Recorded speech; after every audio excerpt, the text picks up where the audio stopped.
Very good morning to all of you. हम सभी आज सिंथेसिस ऑफ सेंटेंस जो टॉपिक चल रहा है, वाक्यों का संश्लेषण बोल सकते हैं, उसमें पार्ट फिफ्थ जो है आज हमको पढ़ना है। फिफ्थ पार्ट पढ़ना है। इसके अंतर्गत कॉम्प्लेक्स सेंटेंस हम पढ़ रहे हैं। इसमें आज हमको एडजेक्टिव क्लास के बारे में समझना है। क्लॉजेस कॉम्प्लेक्स सेंटेंस में नाउन क्लास अगली बार बताया गया था आपको, आज जो है एडजेक्टिव क्लास के बारे में समझाया जाएगा। अब लिखा है इसमें, एडजेक्टिव क्लास ऐसे पार्ट ऑफ स्पीच होते हैं जो प्रिंसिपल क्लास के नाउन या प्रोनाउन को क्या करते हैं, क्वालिफाई करते हुए जो है सेंटेंस को जोड़ते हैं। ऐसे एक सेपरेट वाक्य लिखिए, शॉर्ट में मैंने लिख दिया,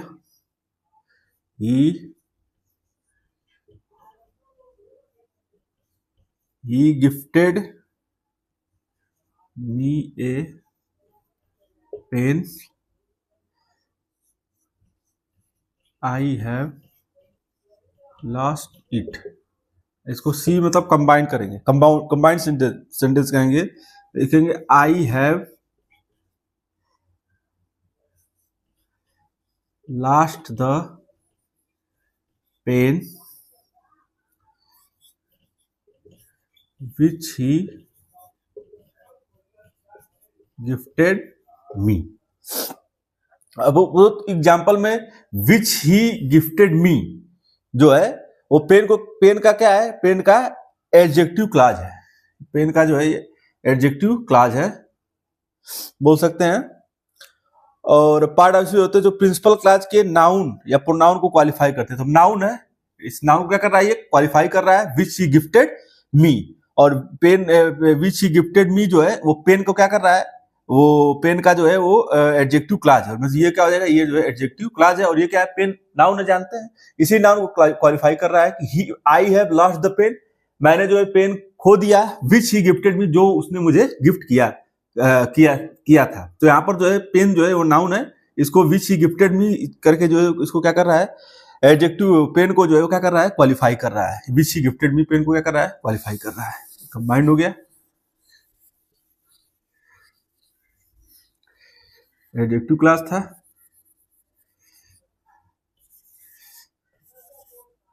अगला देखिए दिया है एडवर्ब क्लास। एडवर्ब क्लास क्या है, एडवर्ब मतलब होता है क्रिया विशेषण। एडवर्ब क्लास प्रिंसिपल क्लास में प्रयुक्त वर्ब को क्या करता है, क्वालिफाई करता है। एडवर्ब का जो क्रिया विशेषण, तो क्रिया को क्या करता है, वो क्वालिफाई करता है। जो एडवर्ब क्लास है वो क्रिया क्या करता है, क्वालिफाई करता है। अब एग्जांपल इसका दिया है, लिखा है सेपरेट वाक्य में। सेपरेट वाक्य में लिखा है work hard, work hard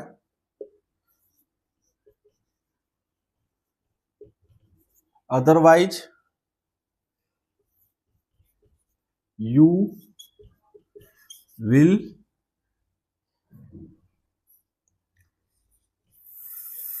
fail. मतलब वर्क हार्ड एक वर्ड है और जो है इसको और अदरवाइज यू विल फेल ये क्या है, दूसरा है।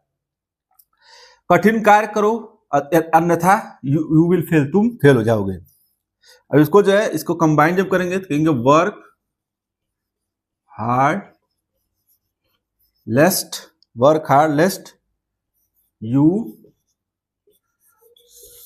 Should fail.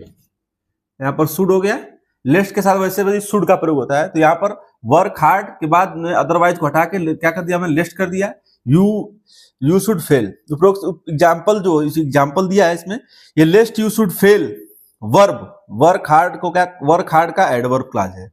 वर्क हार्ड जो था, वर्क हार्ड का जो है ये लेस्ट यू शुड फेल क्या है, ये जो है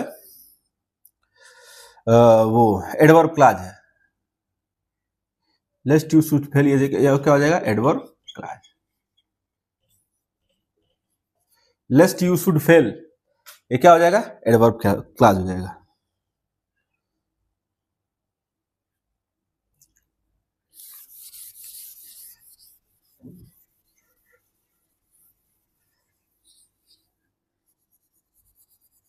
ये एडवर्ब क्लॉज हो गया। अगला देखिए दिया है, इसी के अंतर्गत में कॉम्प्लेक्स में ये use of noun clause, heading है use of noun clause. Noun clause का यूज बोल रहा है, यूज ऑफ नाउन क्लॉज। अब क्या दिया है, नाउन क्लॉज मुख्यतः जो है 5 फंक्शन होते हैं, जिसमें सबसे पहला है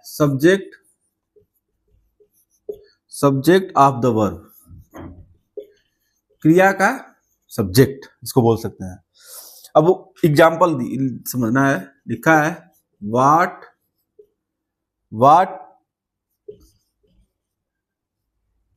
the man did was not very polite. अब उपरोक्त सेंटेंस में 2 क्लाज हैं। प्रिंसिपल क्लाज क्या है, वाज नॉट वेरी पोलाइट, और नाउन क्लाज क्या देगा, व्हाट द मैन डिड। ये जो है व्हाट द मैन डिड, ये क्या है, नाउन क्लाज। और यहां वाज, ये क्या हो जाएगा, ये जो है प्रिंसिपल क्लाज है।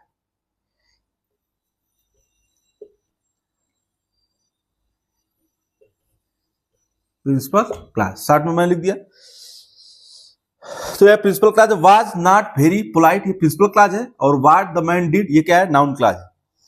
और यह वर्ब वाज, वर्ब क्या है, वाज है, वाज हेल्पिंग वर्ब के लिए सब्जेक्ट है, अतः यह सब्जेक्ट ऑफ द वर्ब है। और इसके लिए क्या है, ये द मैन के लिए क्या है, ये सब्जेक्ट के लिए वाज का प्रयोग किया गया है। तो यहां पर जो है वो क्या हो जाएगा, सब्जेक्ट ऑफ वर्ब है, इसलिए वर्ब वाज का सब्जेक्ट होने के कारण ये जो है क्लास जो है वो नाउन क्लास हो जाएगा। या फिर द मैन वैसे भी तो इसी के लिए जो है क्या है, इसी के लिए जो प्रयोग किया गया है, ये क्या हो जाएगा, नाउन क्लास हो जाएगा।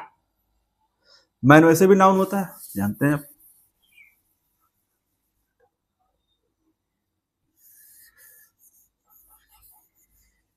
अगला देखिए दिया है ऑब्जेक्ट ऑफ द वर्ब।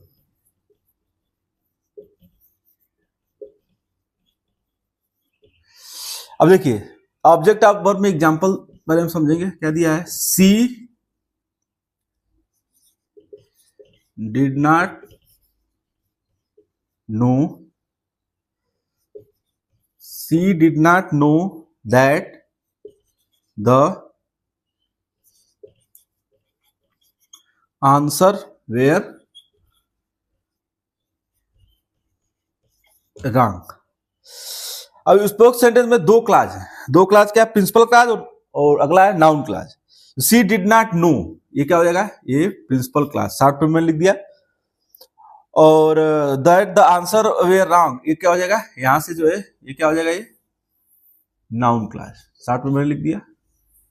तो ये यहां से यहां तक ये नाउन क्लाज है, और ये जो है प्रिंसिपल क्लाज पीसी, तो ये नाउन क्लाज हो जाएगा। तथा यह क्लास वर्ब नो का ऑब्जेक्ट होने के कारण नाउन क्लास है। नो ये क्या है, वर्ब है, इसी का जो है ये होने के कारण ये क्या है, नाउन क्लास है।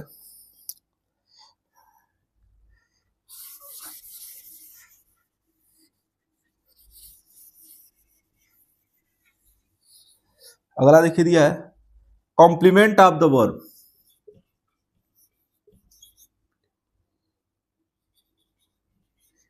Complement of the verb. अब देखिए एग्जांपल हम समझेंगे। सबसे पहले लिखा है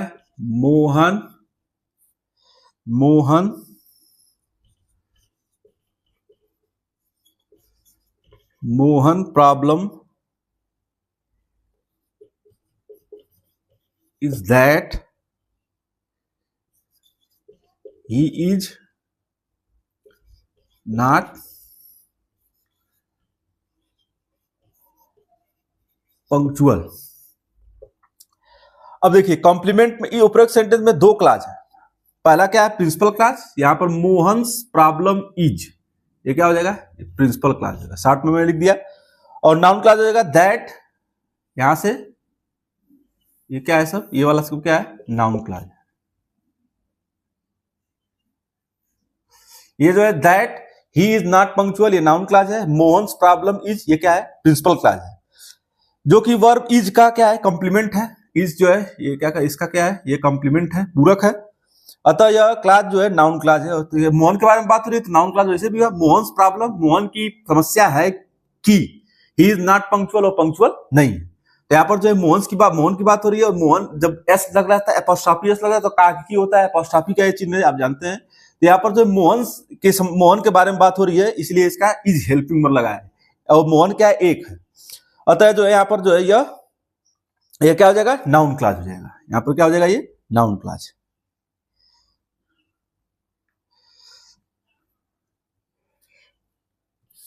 क्या हो जाएगा, नाउन क्लॉज।